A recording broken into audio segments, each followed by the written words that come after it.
Want to talk for just a couple minutes about estate planning. Obviously, a lot of investors understand that estate planning, especially as we get older, but also when we're young families and we have kids, estate planning is very important. And a lot of times the conversation with our clients comes up of, do we need a will? Do we need a will and a trust? You know, what's right for our situation? And of course, everyone's situation is different. People have different types of accounts, different family dynamics, different assets that they own. So everybody's situation is different. Also, we are not estate planning attorneys, and we have to refer that out to experts to help our clients, and we work together with our clients and the attorney. So, but I wanted to share with you all just some basic things to keep in mind when you're thinking about estate planning and planning with a will or a trust or both. Keep in mind, there are some differences between a standalone will and a standalone will trust arrangement. And I won't get into all the details, but just some quick highlights. In a will's always going to take effect, go into action after your passing, not before.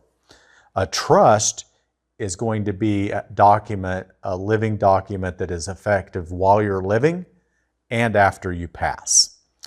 A will alone, you're going to have to file probate, and there can be delays, and it can take some time to get through probate. If a trust is done properly by a competent, qualified attorney, it's typically going to skip any probate.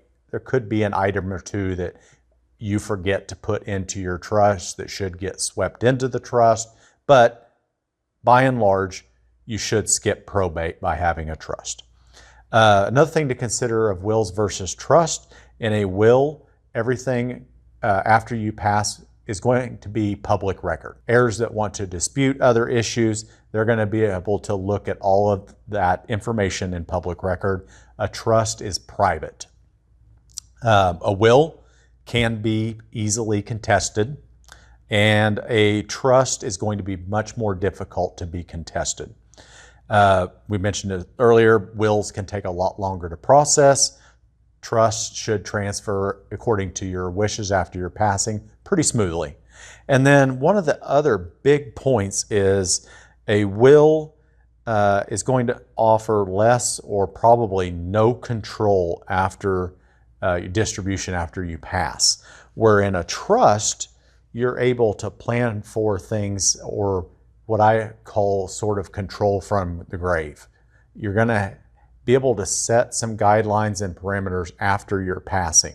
And that might be, maybe your kids are 22 and 24 years old, responsible kids, but they're early in life.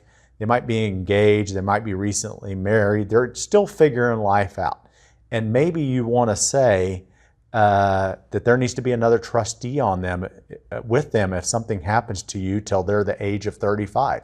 Maybe you want to say they get a quarter of their inherited part of the trust at age 25, another quarter at 30, and the rest at 35. Whatever your wishes are, you can make those happen in a trust. You cannot do all of that in a will. So just some important things to think about. And then a couple of just really quick general rules, although this isn't tried and true across the board because everybody's situation is different. But where we see attorneys recommending wills, a standalone will only, is if usually someone's situation's pretty simple. Maybe they have a lot of qualified type retirement accounts. They already have beneficiaries listed on those items. They don't have a lot of rental properties and land and those type of things. A lot of times we'll see that a attorney recommends a will, and that's going to completely or mostly accomplish what that client wants. A lot of times we see clients being advised from their attorneys to have both a will and a trust, where they have a more complex dynamic family situation.